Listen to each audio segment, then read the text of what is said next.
Alexa, turn off the music. Hi guys, peace, love, and light, everybody. Excuse me, it's been a while since I did a production. Keep the camera straight. Now, I've been practicing all day, and now it decides it's not going to sit still.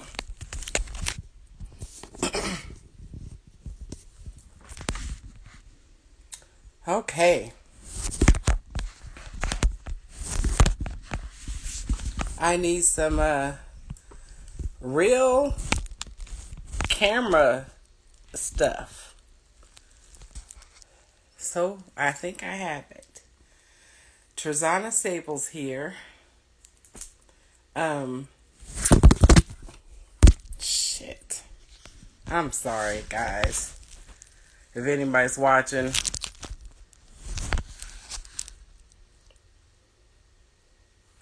Now,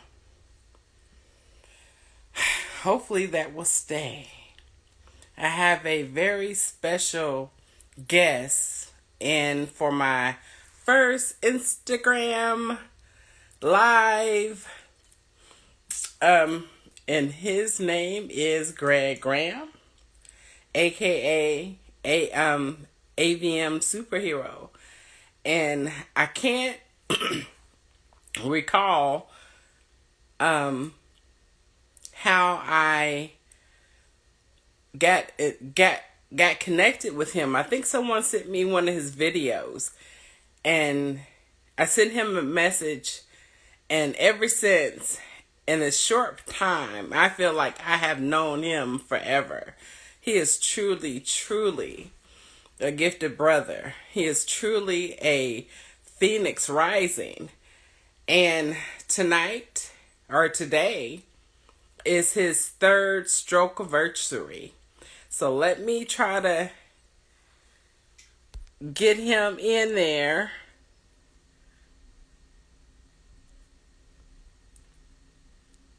Okay.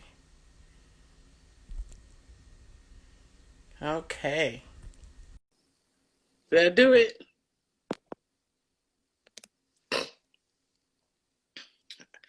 Hey guys, I don't.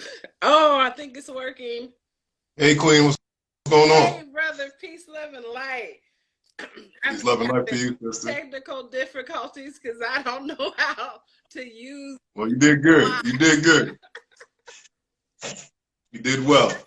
Happy third stroke anniversary. Thank you, ma'am. And Thank you, ma'am. Thank you kindly. thank you for the honor of allowing this conversation to take place on this Yes, ma'am. platform. And please excuse my speech because I had a sinus infection and now I'm getting laryngitis. So, Ooh. but I don't have. No bueno. No bueno. So I'm not going to talk very long, but I was just telling our viewers of the little bit that I knew how we Okay. got connected, you and I. But Okay. when we go into the story, I'm gonna leave that to you. But Okay. I can't remember if somebody sent your video to me on YouTube or ran across it on YouTube. I don't know, but I sent you a message and you responded, and it's been a short period of time, and it feels like I have known you forever. We're definitely kindred spirits, and Yes, ma'am. although we have a lot in common, but I think that your stroke anniversary is a blessing that we can Absolutely. still be here to tell Absolutely. our story and to help enlighten others. Because stroke is not the end all if we're still here. So, Okay. the I'm gonna first. adjust my light. It looks like I'm dark in here. Keep on going though. Okay. So what I would like to do is allow you to tell who you are first, and then Okay. talk about your journey. How did it get started? And because I've seen your videos, and I know that other people have seen your videos, but we have the Yeah. opportunity to talk to you, to allow you to tell your story. And I love to live vicariously through others. So, and you have a Well, cheers. I'm drinking water tonight for celebration. yeah. I have tea. Mhm. I have tea. So Cool. salute. Salute. Light. So Um, you take the show because you have it. my story.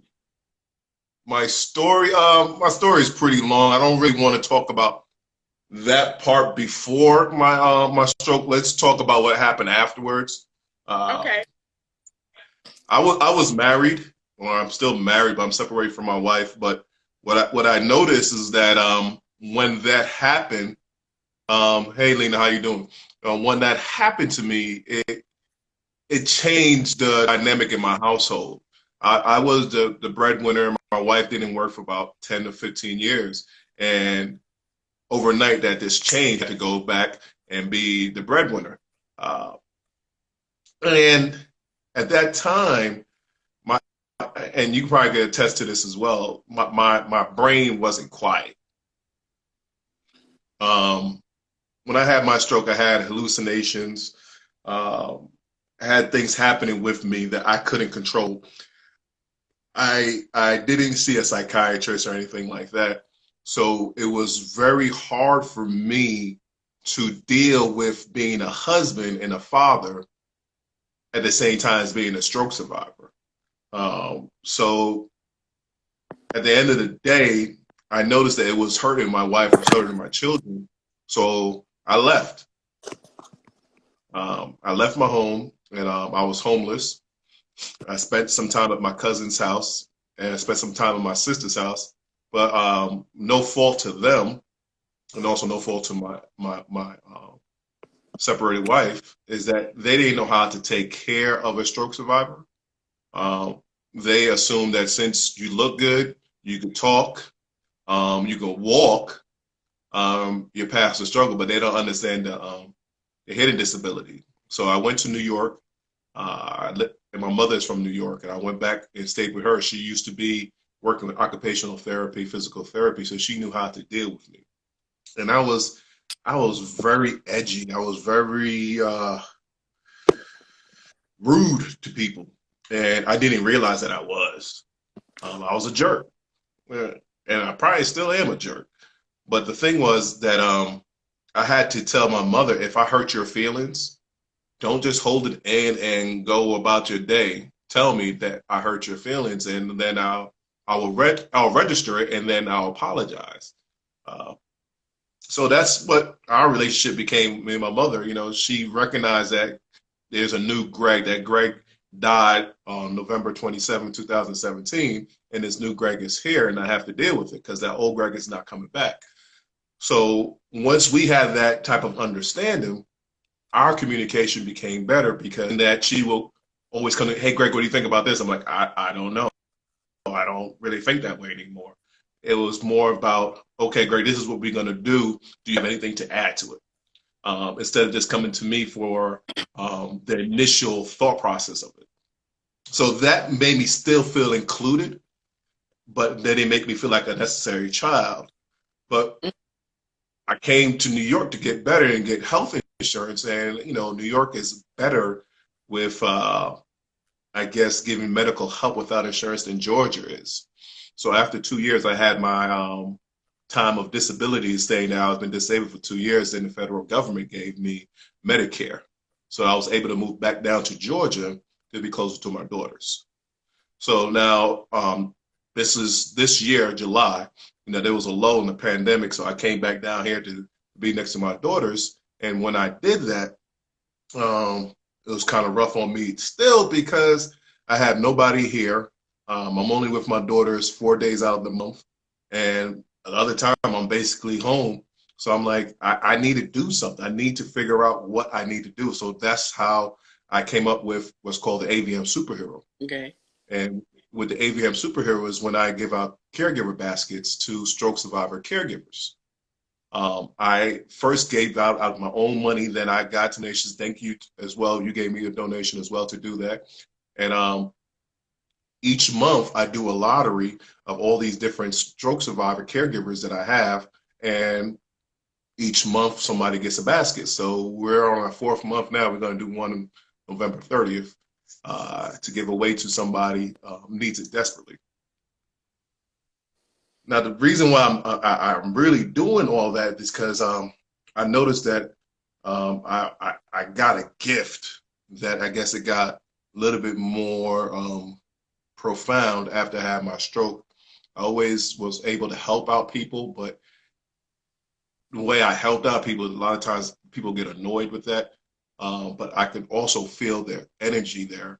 Um, they're feeling good. If they're feeling bad, I could feel it. So I guess that's empathy. I'm an empath, whatever, however it's pronounced. Um, I could tell these different things. Like if someone touches me, I could feel their energy coming into me.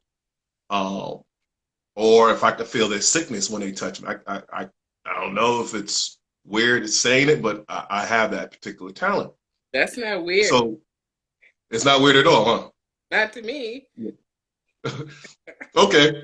It was weird to me when I first found out. I'm like, man, this has never happened to me before. So I know the stress level of a caregiver. And I know when they bring their stroke survivor home, they realize that that person's not the same, and they feel guilty if they want to take time for themselves. And the stroke survivors at home, they can't get out of bed, they have to wipe their butt and all that stuff. So I was like, you know what? I feel for all these stroke survivor caregivers, so this is what I'm going to do. Give out these baskets, and that's where I'm at now. Okay. Well, I commend you for just picking up. It's like you picking up the pieces and you're giving back. And you're correct by saying we are not the same as before. And I have that struggle with the people that know me personally and but have not been necessarily around me every day to see the struggle that I go through in order to just live every day. They see what's on Facebook, they see what's on Instagram, but they don't know the daily. Right, So, right. and I didn't have a caregiver per se. Well, I didn't have one person that was a caregiver for me. Um, my therapist, when I was in the hospital, Drake Center, did a very good job in allowing me to teach myself how to at least bathe myself.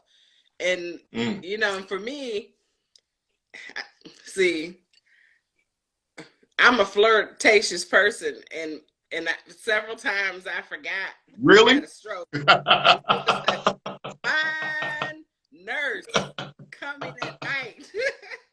Yeah. And when he had to wipe my butt,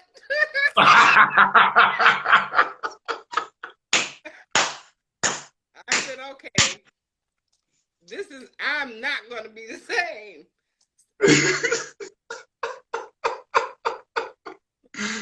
That's funny.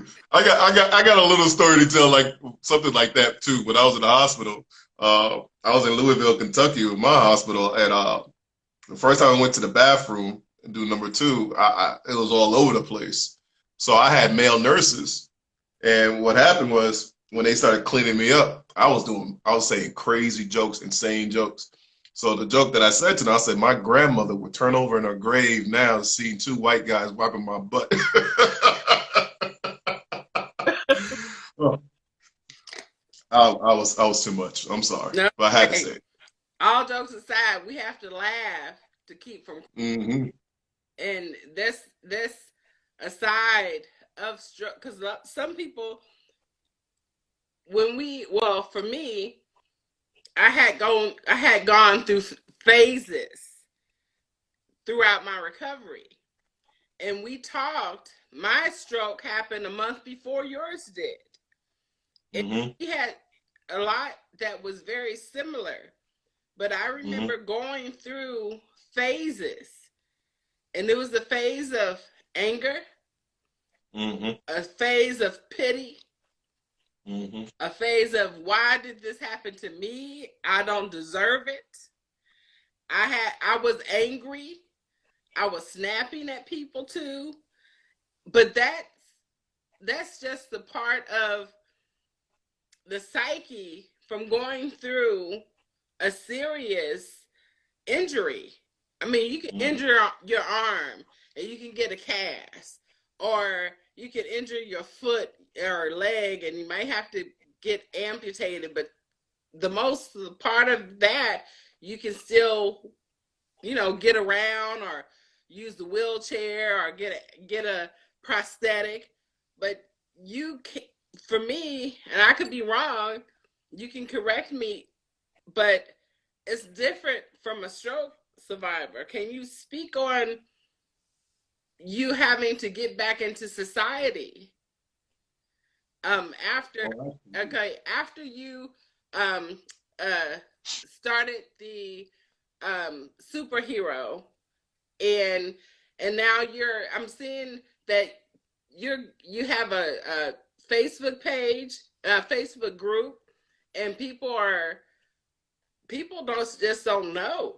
So how were you able to get back into the swing of things, or at least start in the new swing of things, for the communication and to communicate to people what you are going through, what you have gone through as a stroke survivor, if that makes sense? mhm. Yeah, it does. Well, I'm pretty fortunate.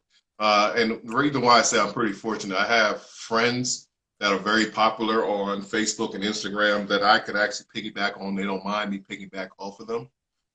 Also, I guess I do have the gift of gab. That's one thing that was never taken from me. I was always able to talk. Even when I had my stroke, I was up through the whole thing, even through the operation. So I never really passed that, so I know the whole experience of it. But the problem that I had, and I'm gradually getting better with it now. This is like 3 years later, but the same thing that you was talking about, those phases, those things happened to me as well too.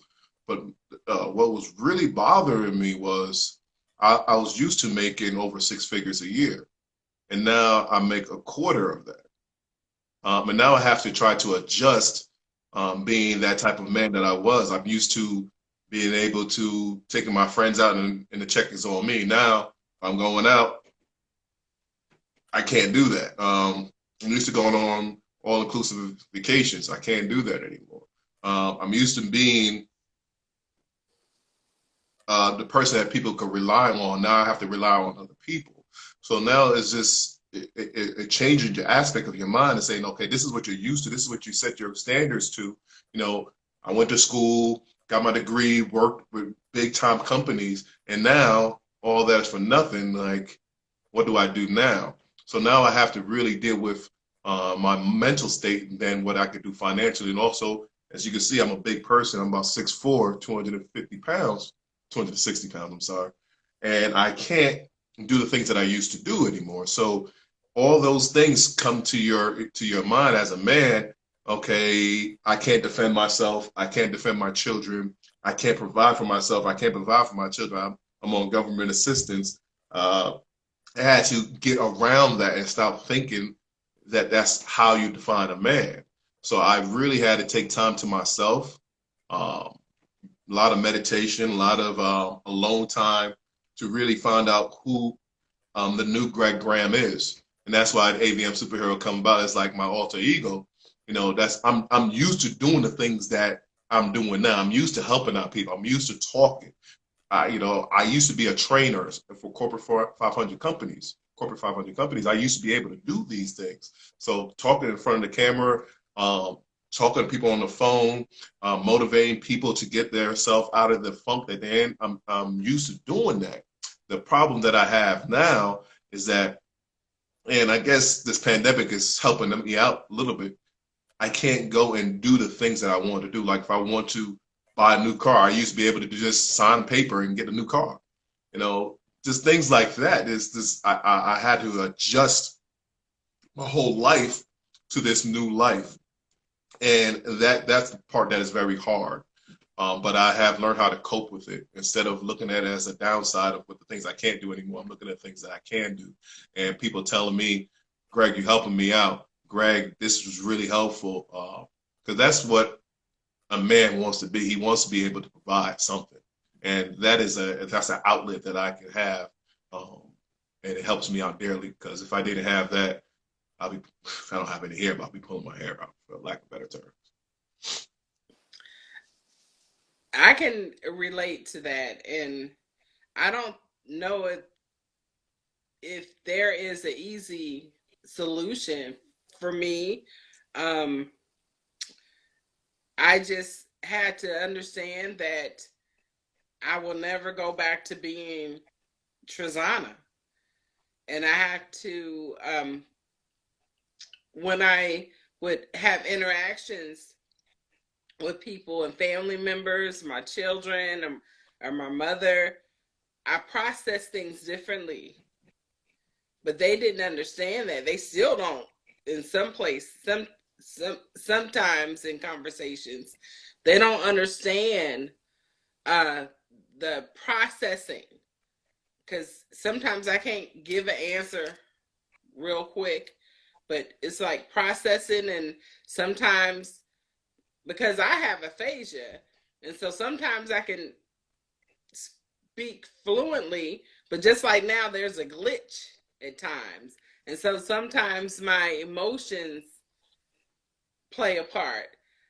So talk about, if you don't mind, how much is that affected you? Because I know you said you didn't have aphasia, but you had some other neurological, um, similar to what I deal with. Yeah, my issue is that I can't process as fast like you was talking about. Um, Processing is very hard for me. And if I'm dealing with a person that I know, it's like a combination of things. Because, like I said, I'm an empath, so I understand that you're mad at me. So if I know you're mad at me, and you're trying to have a conversation with me, I don't subscribe to anger anymore. So now, when that anger comes to me, I'm trying to defend that, and then I'm also trying to answer your questions, and that is extremely difficult for me because I can't do multiple things and I can't multitask. So a lot of times when that happens, I'm at a fault. Like right now, and I really don't want to bring her up, but me and my ex-wife would go back and forth on things, and she thinks I'd be playing around with her. I'm not playing around. I'm dead serious. I don't understand what you're actually asking me. I need time to process it because there'd be times that I would talk with people, and about an hour later, I'll bring up the topic again because it was always in my head. I was trying to figure out what to say, and they'd be like, "Great, we over that already." I'm like, "No, we're not over that. I didn't really get my point across," and that's a problem for me. So I usually tell people straight up when I have conversations with them, like, "Hey, if we talking one on one, we just having great conversation and everything's just talking about this one topic, I'm good. But if you start bringing in like now, if you start talking about finance, if you start talking about politics with me, I'm gonna be confused. I'm like, I don't know how to get back and forth because I'm still thinking about stroke survivor. You follow what I'm saying? Yeah, I have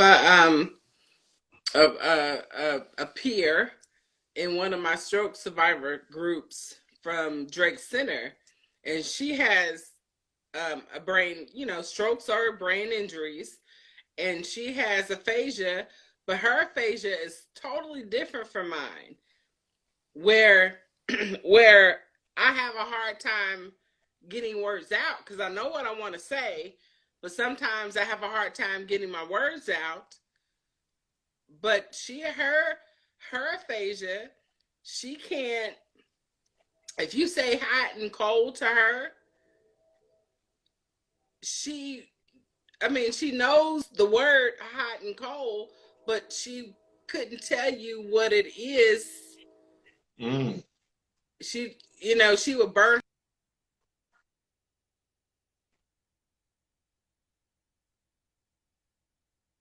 Difficult, especially, like I said, I had several people that were around that helped me throughout my recovery process, but I didn't have a one person as a caregiver. And since I think that that is another gift that you have. So explain how important a caregiver is mm. for a stroke survivor. Well, a good caregiver for a stroke survivor. I had three caregivers: my ex-wife, my sister, and my mother.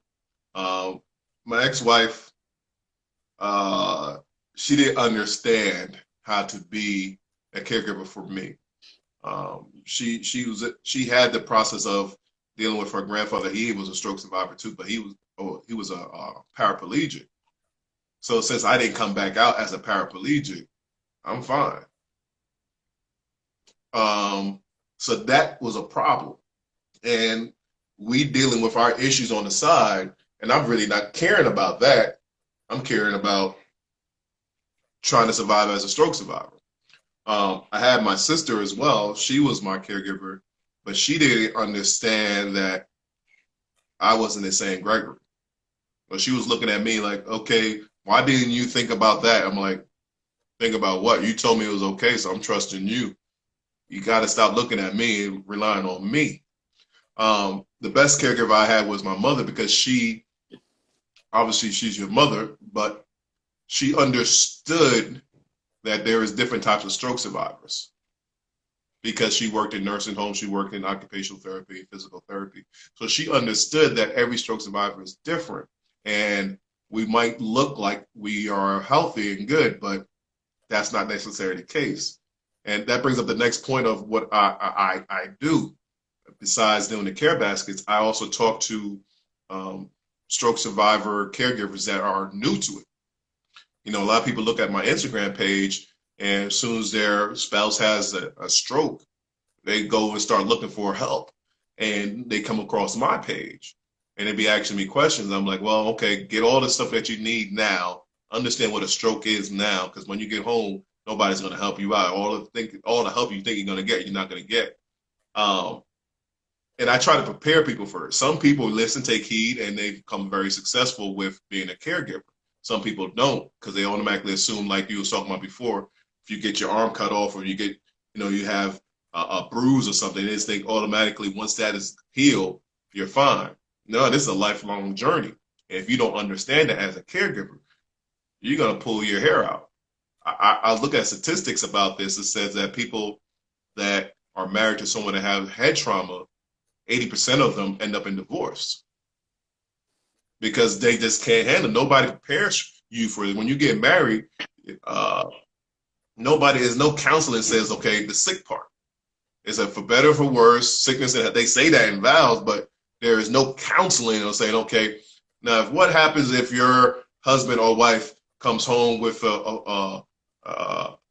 can't walk anymore or is paraplegic, what do you do then? How do you care for them? How do you deal with if they have mental issues? None of that is discussed, so automatically people parts ways. And I for found me, myself just completely shutting down yep. because I got tired of being so misunderstood. Mm-hmm. Um, and then the people that were closer to me, it seems like I was hitting a brick wall. They didn't want to listen.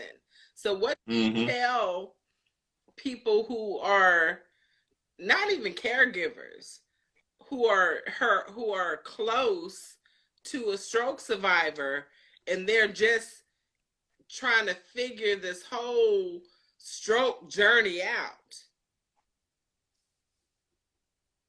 What would I tell them? Don't minimize anything, because it could be a day that we're feeling great and we could do everything possible underneath the sun, and then the next day we can't do anything. We're not the same anymore. It's a brain injury, and you really have to drill that home. It's a brain injury, and you most likely have never seen anybody with a brain injury before. Um, it's not something that's going to heal itself overnight. Um, Most of the time it doesn't get healed. I still have ailments and you still have your aphasia. So there's things that bother us. And then we have to deal with the mental capacity about that. Not the physical part at all. Because, we could be fine with that part, but the mental part is the problem. Now we have to, like, you have all the education behind you, and now it's hard for you to speak. So now that is mentally messing you up because you might be the smartest person in the room, but you can't articulate it anymore. So now you have to deal with that mentally. Yes. The same problem as a man. I'm like, I'm the biggest guy in this room. Say something to me funny. But I can't defend myself like I used to. So these are mental things that we have to deal with. And a lot of people don't understand that. A lot of times, I went back home and my friends in New York was like, oh, Craig, we're going to do this. And I'm like, I don't want to do that. Craig, come on, let's do it. Craig, why don't you do that? That's not me anymore. I don't care for those things no more. I care for helping people out. I care about my daughters. I care about my family. I care about me getting better, stronger, healthier. That's what I care about. Now, all the things that I used to do before, they're irrelevant to me now.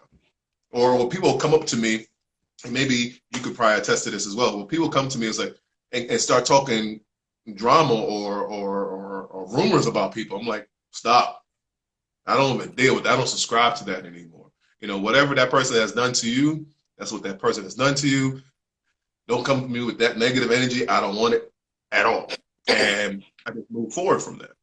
So a lot of times I piss a lot of people off. I already know that. I already tell them, I give them a disclaimer. I will piss you off.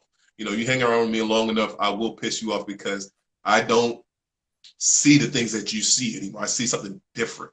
I see life differently. I see our time is very limited. You always say, I'm not scared of death. Da, da, da, da. Until you actually at death's door, you understand what death is about. You understand that nobody can save you from that. And when you see that and then you get another chance to live like we have, we move differently. So We don't waste our time anymore. If we sleep, we sleep. But if we don't waste our time dealing with negative things and we don't have time for it. So once that is get across to people, then they understand how to deal with it. But most of the time they don't, and I don't deal with it. Simple as that. that's true. You say you're an empath. Prior to my stroke, I was an empath, which led me to having my stroke. So I think I'm still, in some respects, I'm still an empath person, but I'm very guarded. I'm very guarded of who I allow to come into my space, into my energy. I'm not trying to be in conflict with anyone. And just as you said, I ain't got time I don't have time for stuff that takes away my life. I don't have time for the petty stuff, the little stuff about life that, right.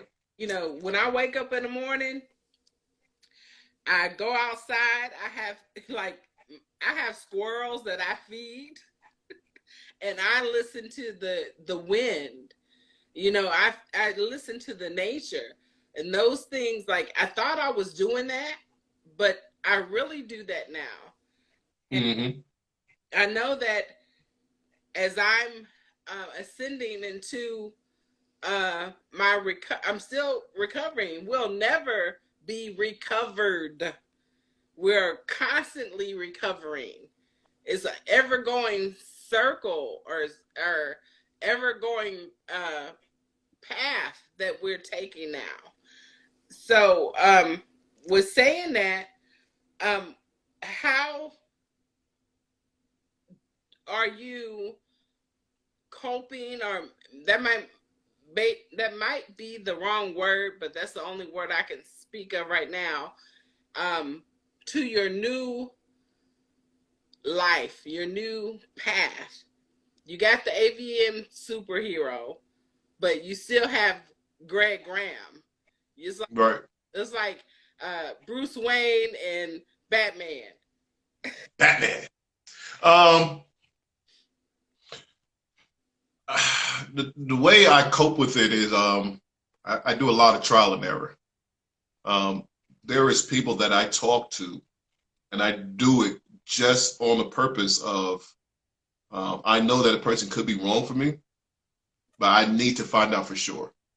Um, or they could be people that could be teaching me things, but I don't know, so I have to really become flat and allow myself to be able to listen to absorb whatever they have to give because I believe everybody has something to give you. A lot of people don't see things that way. So a lot of times I get into this discussion like, why do you talk to this person? Why are you interested in getting to know this person? I'm like, because this person has something to teach me. Uh, so it's more about me being humble enough. And before I did this, I did a lot of different things, little ministries. I was a Hebrew Israelite, and I did street ministry and things like that. So I've been very humbled about a lot of things in my life. So I have a lot of patience with things. So I go into environments just to learn. And when I got my stroke, the first thing I thought to myself was that well, I'm three different parts of my body. I'm a 18-year-old mind with a 60-year-old body, and I know that I'm a 40-something-year-old man. So I was trying to bring all those things together. I had no therapist or anything like that, so I had to go and find my own therapy, and that's what I did. Okay, let's go to this avenue. Well, this doesn't feel good, so I shouldn't do this anymore. Or let's go this. Oh, I like that, so let me find more people that way. So that's what I had to do. I don't know if it's the right thing to do, but that's what I could have afforded at the time because I had no insurance. So that made it easier for me. Like right now, since I'm talking with you, I'm having a very enlightening conversation. But if you were somebody else that was very rang bunches and wild or jerk, I'll be a jerk right now. So I really take on people's energy, and I don't mind taking on anybody's energy. I just want to know how it feels. So if I know if it's right or wrong, that makes sense. Okay, that makes sense. I think I can't say all of us because every stroke again is different. Everybody's Right. different. Some people that I have met in certain stroke support groups, they want to go back to the old person. And even though, Mm. when they ask me, well, I've already laid her to rest. Yeah, she's gone. She gone. I It's gone, go gone. back. And I try Mm. to tell people you have to come to grips or come at peace with the old you. I think you said in one of your videos, you and I'm a just say a little bit and you can go Okay. back go back to that. You Okay. equated that to a scripture, a biblical scripture about a man being born again. Mm. So I'm gonna have you elaborate on that. So it's like when I was having this aneurysm or AVM rupture and stroke, it was I just felt that I was gonna die. I felt everything. I just knew I was gonna die. I'm like, I'm not thinking about recovery or rehab. I'm thinking death for life, and it was 90% death. So I was saying to myself, okay, nobody's gonna miss me. You know, my mom, she's gonna miss me, but she's gonna be hurt, but she'll get over it. My dad's gonna get over it.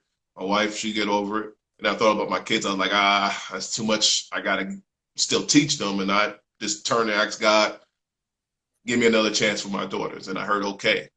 And after that, everything was different. So the process I was thinking about is there's a scripture that talks about being born again. Do you enter into your mother's womb and become born again? And it says, unless you be born of the water and of the spirit, you cannot be born again. So I took that thought process and like, what does that actually mean? You know, yeah, water, baptized spirit, supposed to be reborn into a celestial body. But I'm like, it's a little bit deeper than that. You know, you really have to change everything of your old ways. Like the old Gregory, the old Trazana, they're dead. Um, and now we are a newborn baby. So that's the concept that I took. I looked at it, and like I said, a lot of things in my life happened at the right time, and it helped me with my recovery. And that's why I do the things I do, because I know I've been given a lot, so I give back a lot. But my grandniece was born around the time that I had my AVM rupture, and I actually had some time to spend about 4 or 5 months at the house with her, watching her grow up. And I was watching her trying to walk, trying to talk. And I'm like, oh, this is me. So I used to watch her trying to walk, and she'll fall and get back up. But she wasn't afraid to get it back up. A lot of times, a stroke survivor, if they fall, they go, oh, this is not for me. I'm done. I can't do it anymore. The mindset had to be erased. Like, that's not you anymore. You have to really relearn how to do things. So with that, I was watching her and constantly falling and getting back up. I'm like, I could do the same exact thing. So I also learned that I couldn't deal with negativity anymore. I couldn't deal with anger anymore. I can't deal with self-inflicted insecurities anymore. And the reason why I thought about that is that when the time I was talking about when I had the AVM rupture, none of that was in my mind. I didn't have hatred. I didn't have anger. I didn't cuss God and say, hey, why me? Why are you about to kill me? None of that was happening. So I'm like, when you die, none of these emotions are there. So why do you live with them? That's true. It's a waste of time.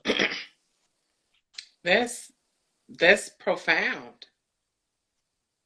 That is profound. Wow. That's true. I never thought about it like that. Because I told you before, my stroke happened when my sleep. So for a, about 3 or 4 days, I didn't know what had happened to me. But I can tell you, I wasn't angry. I wasn't mad. I don't think um, I got well all the phases that we talked about earlier didn't come until my brain started healing, and it started taking a different path, and that's when all these emotions start rushing back in. And I remember my speech therapist, when I was in a hospital, she said, Trazana, you're, most stroke survivors have an uncontrollable laughter, or they are uncontrollable with cussing, but you don't never cuss. I had my share cussing.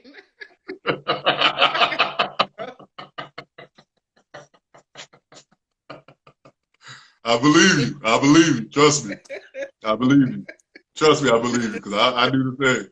but but what you said is so profound. It was like my whole things that used to excite me don't excite me now because it's not important. Nope. Things that I cherish. Like, we know from what we have gone through and what we are just experiencing now, life is so short to waste your time. There's one thing in life that we can never get back, and that's time. Absolutely. Absolutely. So my voice is going out, so I'm gonna let you finish some of the conversation because Okay, no problem. I'm so Drink your tea. enthralled of this conversation we're having. So another thing that I was thinking about when I had my stroke and I realized I was going to live, I was upset. Not that I was going to live, but I was upset that I had to go back and deal with passive aggressiveness in people's nature. Mm. Um, I didn't like that. I didn't like that. And I still don't like it to this day. Um, and I realized that I was passive aggressive too. But things that I don't like anymore, or if it doesn't resonate with me, I will tell you. Like there was things that you were showing me, and I'm like, I don't deal with that. And I will tell you straight up, and we will have a conversation about it. And we move forward. But before, a lot of people will do, they don't like it. They won't say anything. They will ignore it, and they will come back up again, and it will come up to be an issue. I'm like, you just causing drama within yourself. Why do you do that? That's not what we're supposed to be doing. We're supposed to be healing each other. Mm. If we're not healing each other, we're destroying each other. And what's the point of destroying each other? Like, I don't wish this on anybody. I don't want anybody to be on their deathbed with regrets. I want them to go on their deathbed and be like, I did this, I accomplished this, I'm so happy. Take me now. I'm good. But to have those regrets, that's terrible. To be angry with somebody. A lot of times you hear people say, oh, I just had a fight with this person the other day and now they're dead. I wish I could have told them that I really loved them. Da, da, da, da. You had the chance, but you let your ego or your insecurities hold you back. So I tell people straight, I don't care who you are. You could be my mother, you could be the president of the United States. If you come to my house and you coming with that passive aggressiveness, I'm gonna tell you. Like, we're gonna have a conversation. I want to talk to you real, and I think that's a problem that I have now. And like you was asking me before about how do I maintain, how do I cope? I have that problem now, especially with women. Um, I try to talk to women, be friends with women, and things like that. But I can tell when they have a guard up or they have a wall up. And I try to talk past them like, hey, we're wasting time here. We're wasting time. Let's really try to get to know each other. Let's really try to become friends. Let's really try to get this business started. No, no, no, no, no, no. We're staying here. I'm like, okay, let's stay in this dirty spot for about another 2 or 3 or 4 days. And then when you get over it, we can move to the next spot. And then you automatically putting yourself into the depression, or you might have anxiety because you're putting yourself in that dirty spot. And those triggers keep on coming back up to you. And that's another thing that I realized as well when I had my stroke. I'm like, oh, now I know what real depression is about. Now I know what real anxiety is about. And I knew there was different stages of it. And I knew there was triggers. I understood the triggers and I tried to avoid those triggers I and help other people out, but they don't like that. They don't, and I don't beat around the bush, especially now. I was one of the yeah. I'm a Capricorn. I'm a real live strong Capricorn. If I don't like Mhm. it, I'll tell you.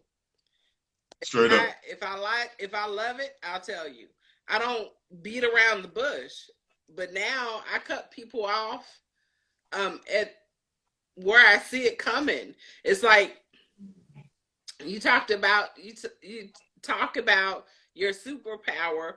One of my Hmm. superpowers, I can see the shit coming before I even get here. I'll cut it Right. off because Right. um, who has time for that now? You have seen where we come from. We just Hmm. rising. We're rising above the ashes, and people who have never experienced a stroke or any life changing circumstance. And you know what? And some people who I know who have suffered other life changing circumstances, they still are in the same place. I think Mm. different from stroke survivors, not that I have did a survey or anything, just based upon people that I have known, a cancer survivor and a stroke survivor, even though we had some life changing circumstances, I think, basically, I might be wrong. The things that they are, this is based upon people I know who have gone through cancer survival, Mm-hmm. still deal with. They went back into the world, and still they're dealing with the same stuff they were dealing with that made them sick, that caused cancer in the first place. For me, I buried the old Trazana. The new Trazana is alive and kicking, embracing life, being positive. I don't like negativity. I'll tell you, you might not like it. You might get mad, but I'm being honest and truthful because I can't process all the stuff that Mm. negativity that might be coming through. Mm-hmm. So can you relate to that, or can you uh talk Um, your yeah, only people, and you bring up excellent points about, different diseases and how it affects you. I think, stroke survivors, anybody that had a TBI, a traumatic brain injury, basically are in the same type of category, and everybody else, they're in their different type of category. The problem with a brain injury is it's your brain. It's not a heart, it's not a lung, it's not a pancreas, it's your brain. You cannot function without it. You could get a heart transplant, you can't get a brain transplant. And most of the times when you go to the doctor, they don't even check your brain and your physicals. Even when we had our strokes, my neurologist was like, I don't even know how this happened for you. Like, did somebody hit you in the head? I'm like, no. Like, I don't know how this happened. So this is a very strange universe they're dealing with. They know how to fix things, but they don't know how it can actually be caused. Um, and then we also have to remember that our brain controls our whole entire body. mm, So just because we are walking better and things like that, there is things that you can't see that's actually hurting us. mm, Like you said, you have your aphasia. I have, my left side of my body always feels like it's about to do a muscle pose. It's always spasmed out. And that affects me mentally. And then part of my brain is gone from my atrial rupture. It's like some of yours is gone as well. So these are things that we can't explain. Nobody really knows the answer to, and it affects us each and every day.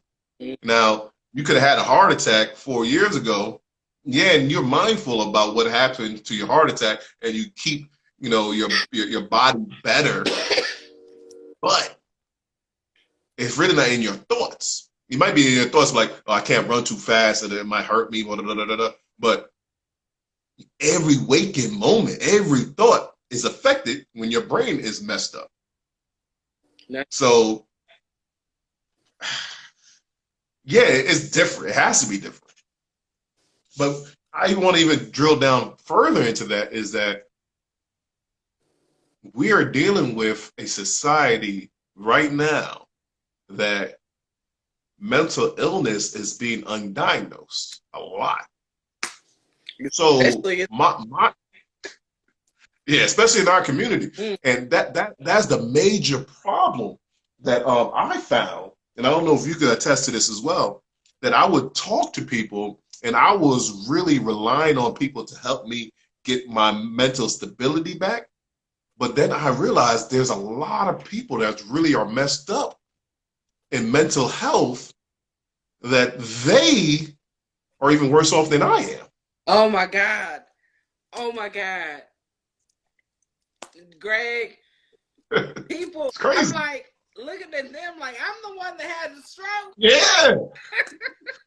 Like, what are you doing? Why do you do this? But they've been conditioned that that's okay.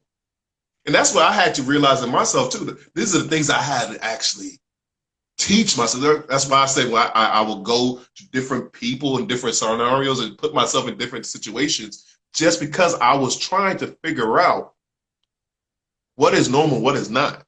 Mm-hmm. So I had to put myself in those type of situations to find out, nah, that's not where I want to be. Uh, yeah, I want to be here, but people might think this person is crazy, but this person's not really crazy. This person just speaks his mind. Well, Greg, I'm okay with that. we got a question from Nova Automotive Group. The question Mm-hmm. is, how do you deal with anger triggers? Me or you? How you want to answer that? You want me to answer that, or are you going to answer that? I'm interviewing you. Okay, how do I deal with that? My anger triggers. I don't before. Okay, now we're getting personal now. Only thing that really got me upset was my ex-wife. That's the only person that got me really upset is my ex-wife because she didn't understand what I was talking about. She always referred to me as the old Greg. Well, you're trying to do this. You're trying to do that. I'm like, I'm really not. And I would try to articulate things to her, and she didn't want to hear me. So that made it even worse for me. And then I had this one person tell me, she said, Gregory, I know your wife is leaving you or you leaving your wife, but you need to forgive her. Not for yourself. I mean, not for her, but for yourself. You really have to forgive her. And if you can do that, you will be able to move on. And before that time, I was always upset. I always talk to my friends like, my ex-wife did this, my ex-wife did that. And I'm like, this is not getting me anywhere. My daughters are not growing from this. I'm not growing from this. So I had to learn how to forgive. So that was the only anger that I actually had, was trying to get her to understand where I was coming from. And once I got past that, I don't get angry. I get frustrated, but I don't get angry because I know where it's going to lead to. And I also I have a journal, Mhm. and I go look back at the days that I was upset and what made me upset, and I try to avoid those things. That's a good thing to do. Absolutely. Um, for me, I don't have those angry triggers because I told you before, in a previous conversation, I internalize things. Um, but not now. I say what I gotta say. I'm not, just because I don't agree doesn't mean I don't like you. If I don't like you, I don't deal with you. Um, Period. so things that probably may upset me, I figure what it is that makes me upset, and I clear it out of my space. Mm. You know, if it's a person, place, or things, I cut them off. Even if it's my kids, I can cut my kids off. I can go without talking to them. I'm not angry, but I don't need that to trigger until Right. you're ready to listen to me. Because you have to be able to be open minded and listen to me, because I'm not the same person that I was before. Yes. I can't, sometimes I know in my mind what I want to say, but I can't say it. So I have to grab for a different word close enough to mean the same thing. But you have to understand, these are just for people who are close to me that know me. But Right. for people who don't, excuse my French, fuck them. Absolutely. I get it. I get it. I get it. So I hope that answered that question.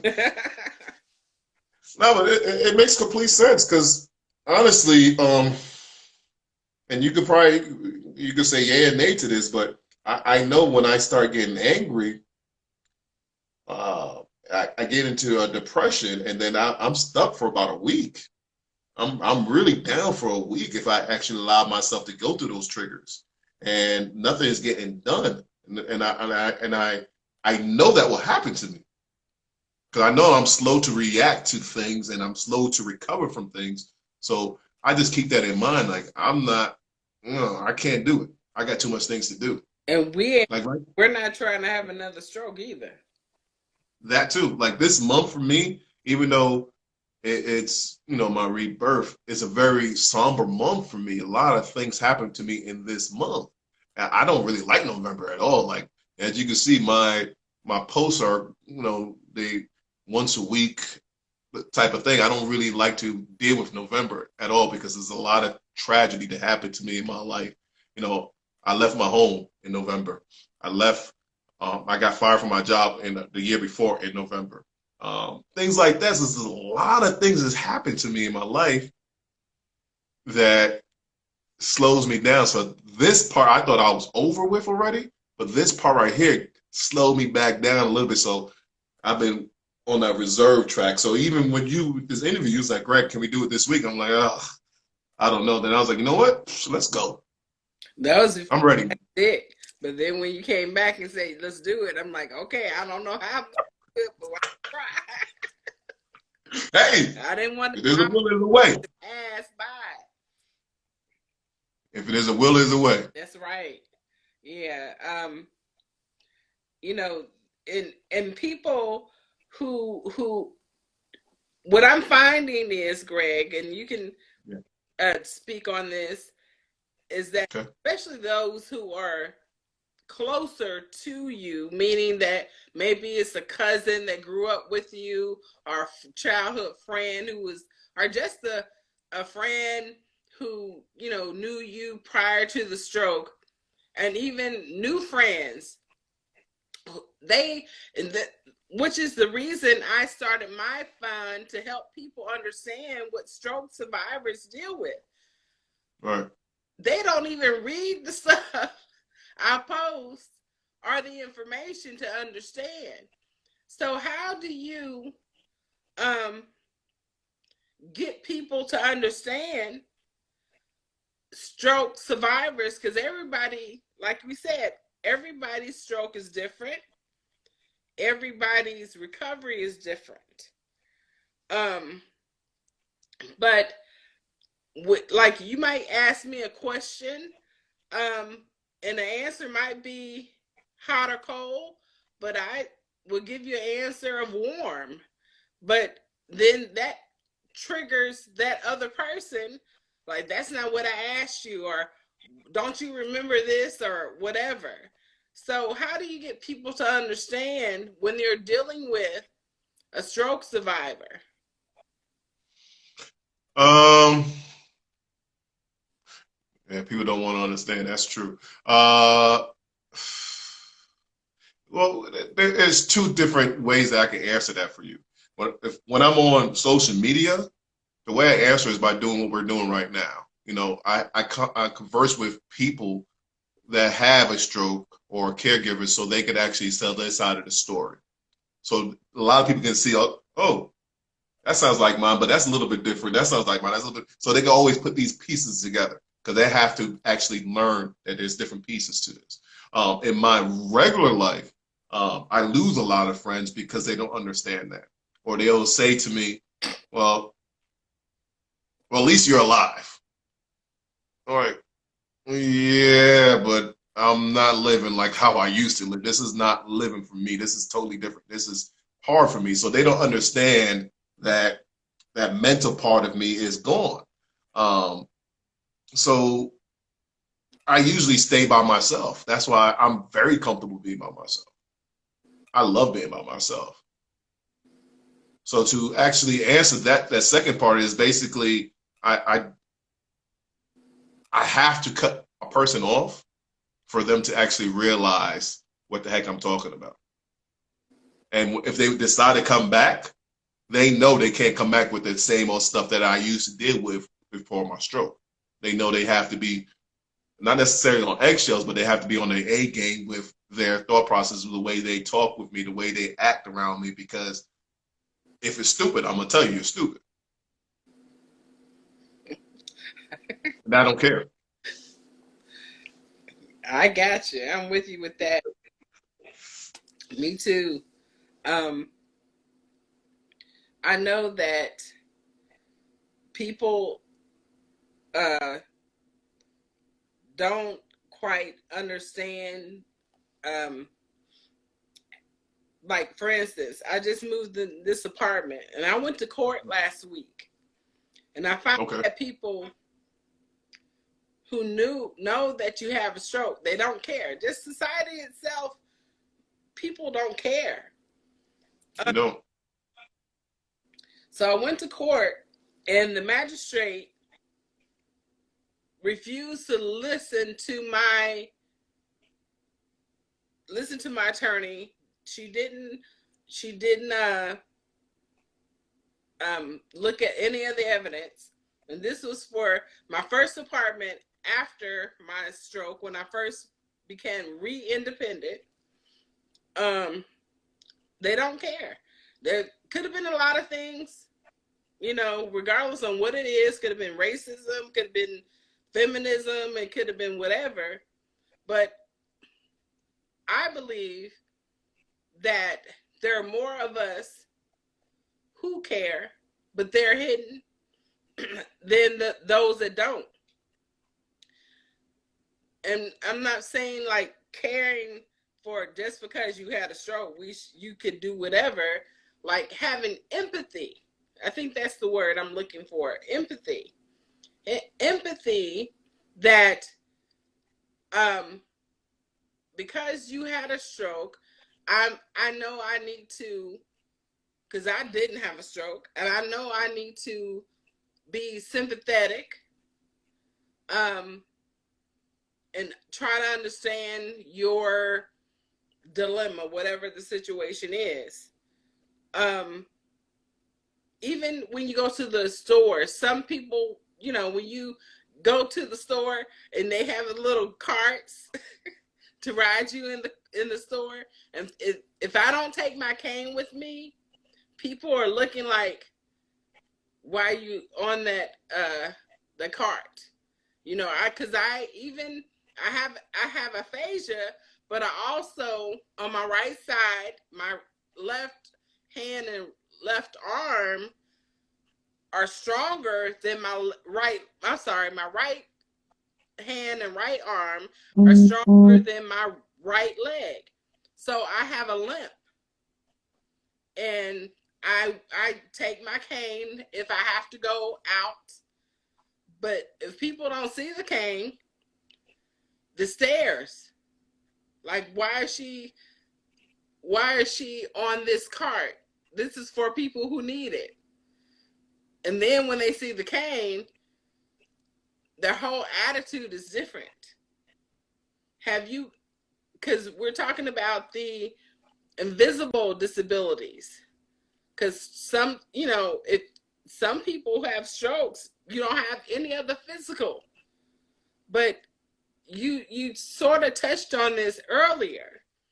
So how have you been able to overcome the not, and I'm saying this just for the conversation for the viewers, because I really could care less if somebody don't know. But, Well, I got a twofold answer with that. okay. Before I had my stroke, I didn't really know what a stroke was. I had no clue what it was. I didn't even know the devastation of a stroke. I had a couple of friends that had a stroke, and they told me I had a stroke. I'm like, okay, you're better now. So I didn't understand that it really does something to your brain. So now that we're dealing with ignorance now in the society, because that's not really being taught. Most thing that's going to be taught is about lung cancer, cancer, or heart attack, but strokes is really not talked about, and it should be. So that's why um, myself, I know that my purpose is to be able to be an advocate of this, because a lot of people have problems speaking. A lot of people can't speak. A lot of people can't move. And I've been fortunate enough to be able to move, be able to talk, be able to be this beacon of light. So I'm using that power to do that, to speak for the people that can't. So that's why you see my videos. That's why you see me moving around doing the things that I do, because I want people to know that there is a lot that's happening with us, and the society doesn't know. So we're trying to teach you. I'm trying my best to teach you on that. With people outside looking at me, I got to tell you straight up what I do. I exaggerate my injuries a little bit. I do. Like, you know, I have a problem. My gait is a little bit off. I'm in pain a little bit. So I used to use those carts in supermarkets and things like that. But if somebody looks at me and they're like, well, you're perfectly fine, I'll start exaggerating my walk. So they understand, like, oh, something is wrong with this person.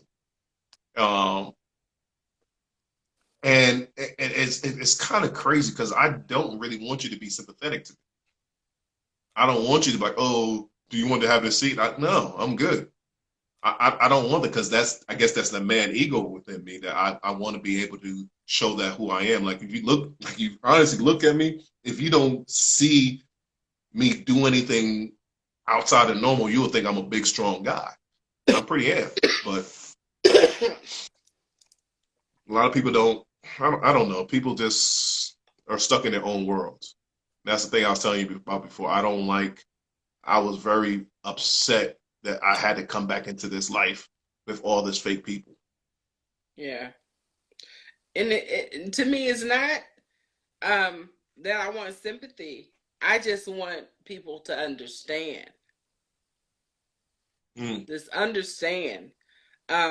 You had showed me the brain injury card.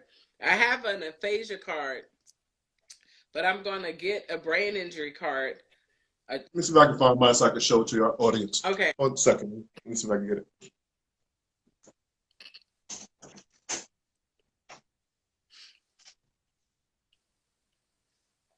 Yes, Tiffany, people shouldn't have to have a visible disability to receive empathy and respect.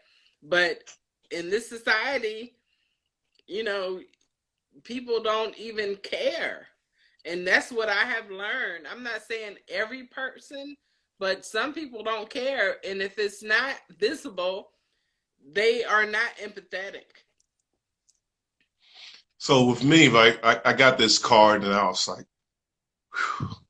And it's bad for me to even think this way, but as a black man growing up in New York, you know, many times I used to get pulled over by the cops, and then my heart would just drop every single time.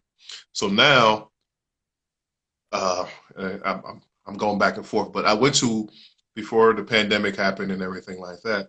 I went to a bar and I was hanging out with one of my friends. And, you know, this is a place that I used to go to before, and you know, I used to frequent a lot before I had my stroke. And when I went there, I didn't feel comfortable. I couldn't drink. I couldn't do anything. So I wanted to leave. So in the front of the bar, there was a police officer there. So I'm walking out, and my gait is completely going to look like I'm drunk.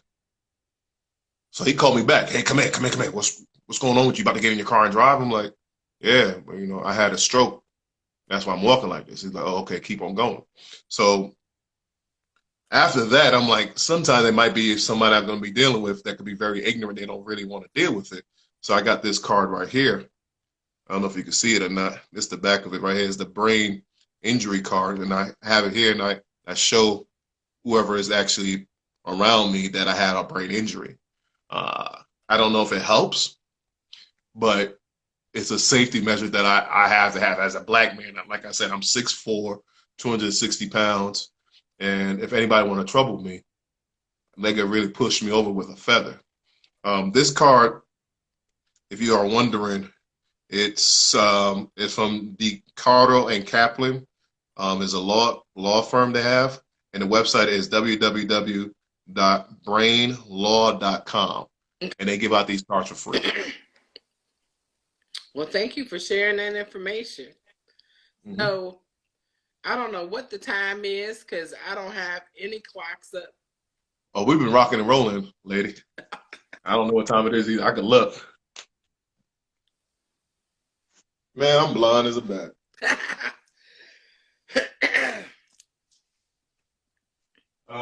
It's 7:08. Oh, okay. So we're a little bit past our time. This has been a great conversation. So Absolutely. I'm gonna let you close it off. What do Me? yes. Do you want people to know?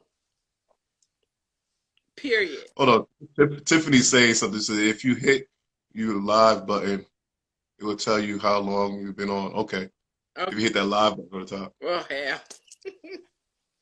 Thank you, Tiffany.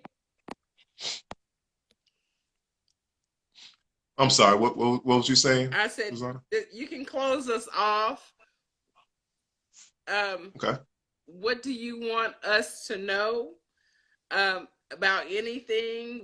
How to find you, or how to donate to you, or you know, Okay. this is your stroke anniversary, so All right. All right. Well, thank you for having me on this particular day. I wanted to honestly talk to people, and I decided that I wanted you to actually be the person I talked to on this particular day. So thank you for being the person that you are, that you make available to me so we can actually have these conversations. I really appreciate you. I love you, sister, for that.